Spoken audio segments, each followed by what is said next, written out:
Bien, on va reprendre le rêve de Freud intitulé « Injection faite à Irma ». Et cette deuxième vidéo, on va la consacrer à l'interprétation qui a été faite par Lacan. Lacan a directement souligné un aspect qui avait été souligné par d'autres. C'est que ce rêve que Freud interprète dans les détails, qui est l'injection faite à Irma, est un rêve qui est au début de l'ouvrage Interprétation des rêves, pour indiquer que c'est un rêve fondateur de cette interprétation. Mais c'est un peu décevant, dit Lacan, comme ça avait été relevé par d'autres. C'est décevant parce que ce n'est pas un rêve qui met en premier plan un désir, une réalisation d'un désir inconscient. C'est un rêve qui met en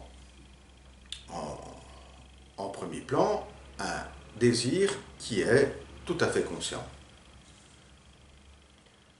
C'est-à-dire ce désir de ne pas se sentir coupable vis-à-vis de l'état de santé de la patiente Irma. Et donc le but de Lacan est de montrer que si Freud a bien voulu mettre au début du livre de son ouvrage fondateur de la psychanalyse, qui est l'interprétation des rêves, il a voulu mettre au début l'injection faite à Irma, c'est que derrière cette interprétation que Freud nous fait, il y a bien une autre interprétation, un autre sens à donner à ce rêve qui montre plutôt bien alors l'aspect fondateur de ce rêve à l'interprétation des rêves et à la psychanalyse. Je voudrais aussi souligner que dans cette opération de réinterprétation d'un sens, pas de l'interprétation de Freud, mais du sens, d'un autre sens qui apparaît dans ce rêve de Freud, bien, Lacan va aussi prendre ce rêve de Freud comme fondateur de sa nouvelle manière de présenter la psychanalyse et aussi d'interpréter des données et de procéder dans l'analyse. On va donc commencer par le rêve de Freud et de tenir la même scansion que j'avais présentée dans la première vidéo. Donc le rêve, 3 scansions, Freud qui parle avec Irma en lui disant que c'est de sa faute si elle a encore ses douleurs parce qu'elle n'avait pas accepté la solution. Deuxième scansion, quand il voit la tache blanche. Troisième scansion, les 3 médecins qui se trouvent à côté de Irma et posent un diagnostic et expliquent ce qui s'est passé. Alors, Lacan va plutôt trouver 2 grandes scansions. Et on va mettre une ligne de séparation ici. Faire comme ça.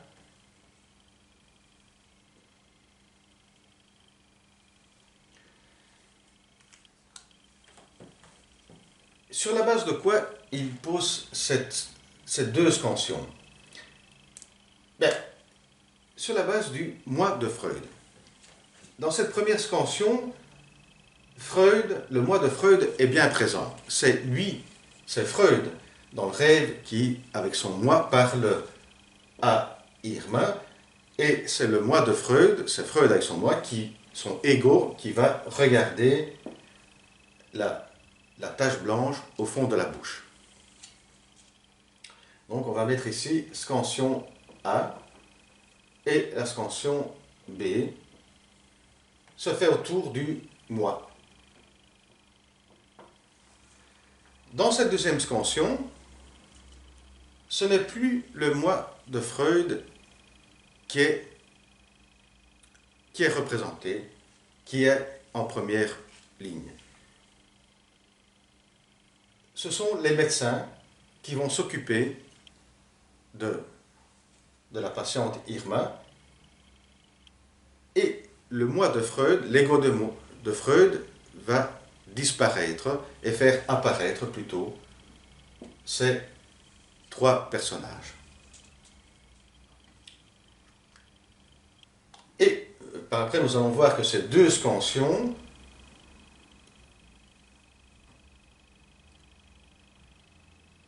présentent deux temps, ici avec Irma et la tache blanche, ici avec les trois médecins, et on va ajouter le 4, qui est la formule.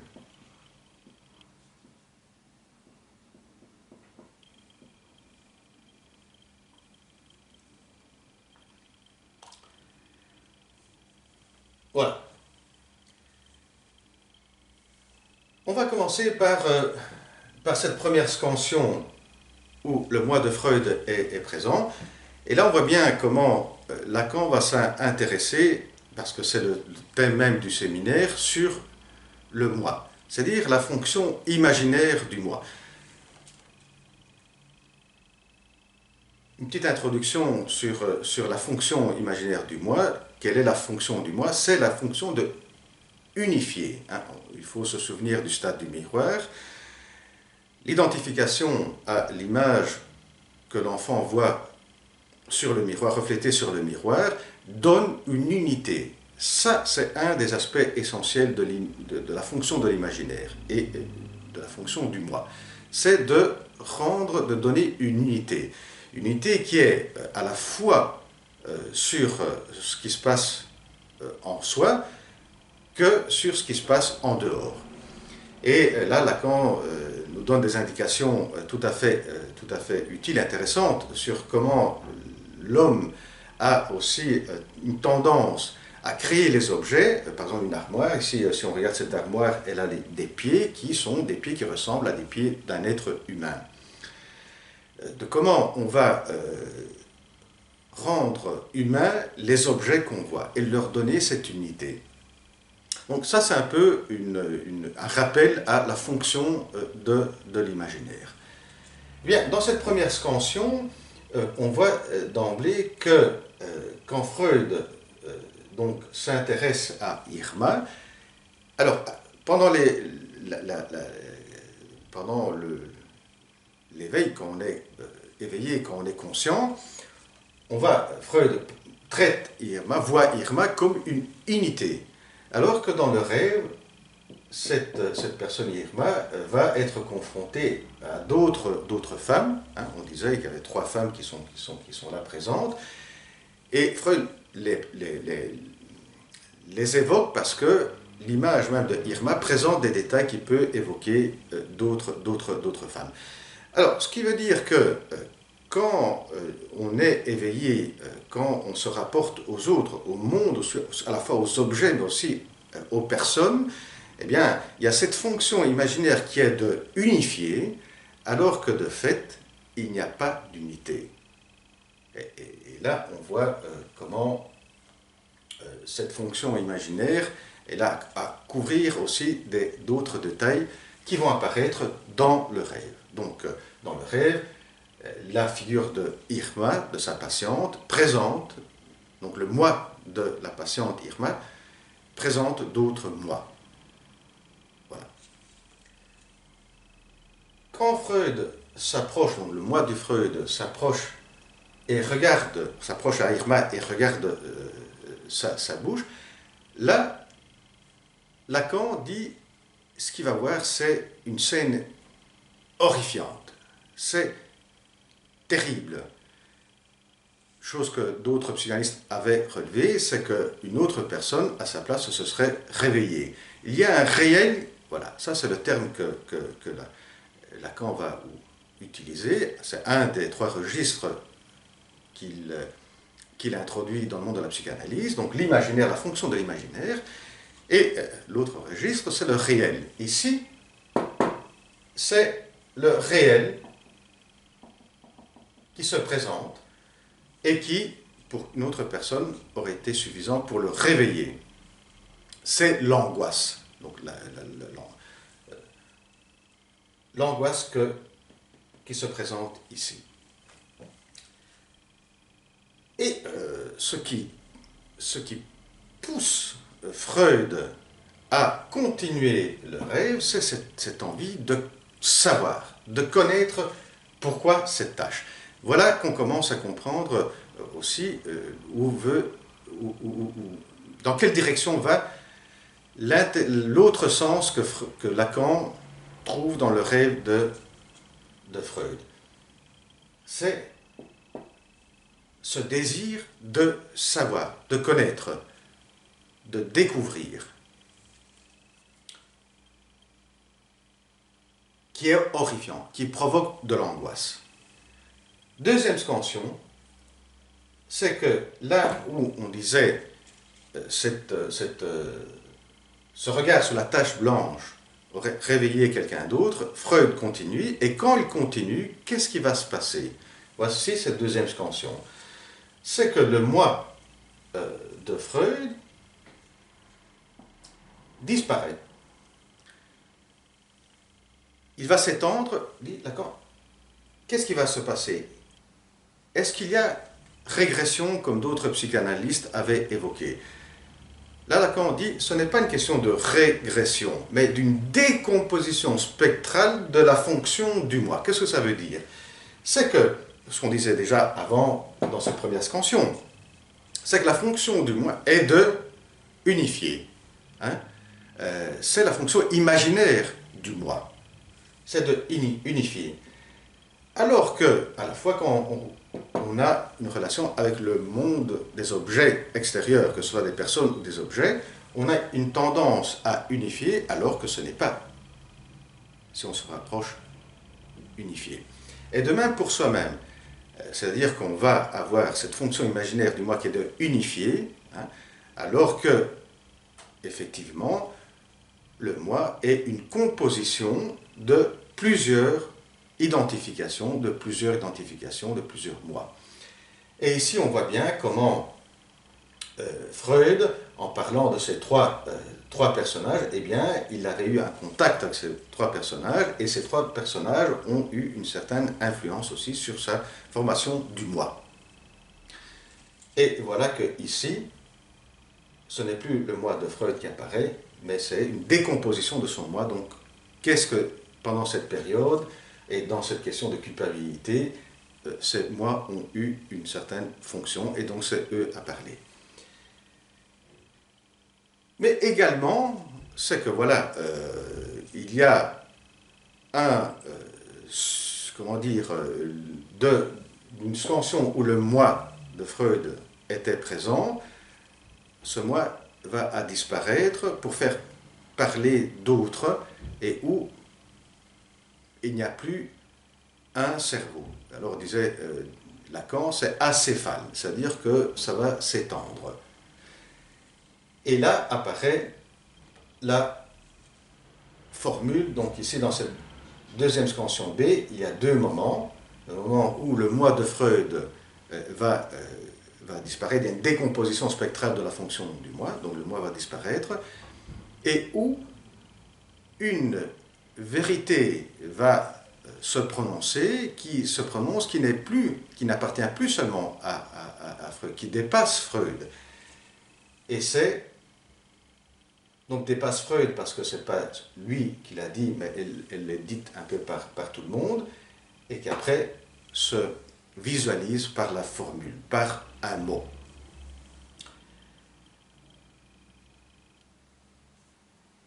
Alors, quel est ce mouvement? Quel est le sens qu'alors on peut retenir de cette succession, de ce mouvement qui va d'une scansion A, une scansion B, de ce passage entre le moi de Freud et la disparition du moi de Freud?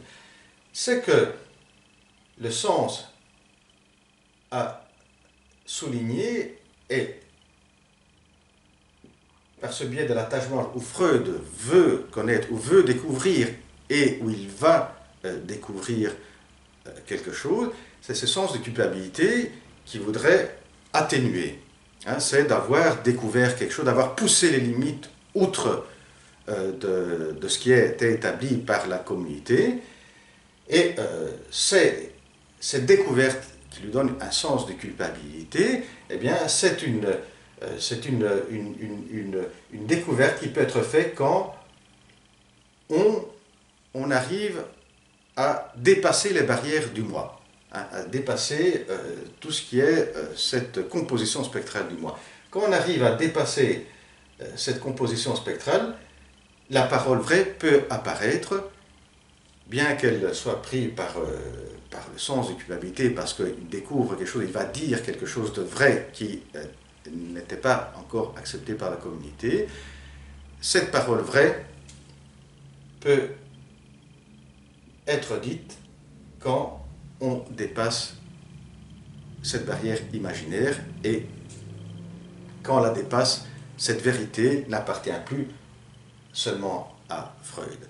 Voilà un petit peu le sens que, à la fois du rêve de Freud que Lacan ajoute, hein, qu'on pourrait dire en deux mots, c'est voilà, c'est qu'il y a une culpabilité dans le désir de connaître, de découvrir quelque chose qui n'est pas encore accepté par les autres.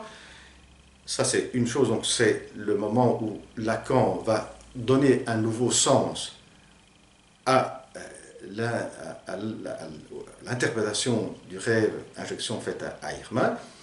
Et deuxième, c'est cette lecture nouvelle que Lacan a introduite dans les années 50, qui est comment l'imaginaire, hein, crée une certaine barrière qui nous empêche de faire passer la parole vraie. Et quand cette barrière imaginaire, c'est ce qui est un peu le but d'une analyse, c'est de créer une décomposition spectrale de la fonction du moi, se produit, et bien voilà que la parole vraie apparaît, une vérité vraie, une vérité se manifeste, se libère, et cette vérité est la vérité de l'inconscient. Et l'inconscient, donc, n'est pas le moi, mais est ce moment où se libère, il y a décomposition spectrale de la fonction du moi, et le moment où se libère la parole vraie. Au moins, ça, c'était le Lacan des années 5, fin années 40, début années 50, et qui effectivement, avec ce rêve, Lacan nous présente une nouvelle façon de voir la clinique psychanalytique. Alors, pour terminer, on va présenter la formule, cette fameuse formule que Freud voit dans son rêve, mais ne l'écrit pas dans son compte-rendu et dans l'interprétation des rêves. C'est la formule de la triméthylamine qui est la suivante. AZ, C, C, C, H, H, H, H, H, H, H, H, H. Bien, on voit bien que c'est un hasard, mais ici on a les 3 ici, et chaque fois 3, 3, 3. On a bien vu comment dans le rêve, souvent, les 3 s'agencent.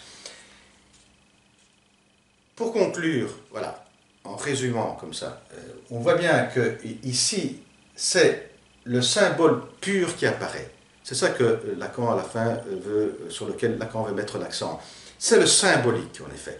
Donc, dans ce mouvement qu'on a trouvé dans les différents passages de temps, de scansion, entre la première scansion, la deuxième, le moi de Freud qui est présent, c'est la fonction de l'imaginaire qui commence un peu à s'affaiblir, parce qu'on voit bien que le moi de Irma est composé d'autres moi. Quand Freud regarde dans la bouche ouverte de Irma, voit cette présence terrifiante, horrifiante, là il y a le réel qui prend le dessus. Dans cette deuxième scansion où le moi de Freud va à disparaître, et là c'est ces personnages où il y a des parties de son moi qui sont présents, et là on voit bien que la fonction imaginaire perd de son pouvoir unifiant et montre ce qui est en effet sa fonction, qui est d'unifier toute une série de moi, et là on assiste à une décomposition spectrale de la fonction du moi, et ce qui va apparaître à ce moment-là, c'est la fonction pure du symbolique, c'est-à-dire c'est le passage du mot vrai de la vérité, où ce passage est dans le domaine du symbolique, c'est le mot dans sa fonction plus pure du symbolique. Et là se trouve l'inconscient. L'inconscient n'est pas à chercher, comme ils disaient les psychanalystes de cette époque, du côté du moi, du côté de la régression du moi, mais du côté de cette parole vraie qui, au fond, puise dans l'inconscient qui est le symbolique. Eh bien, à la prochaine vidéo. Au revoir.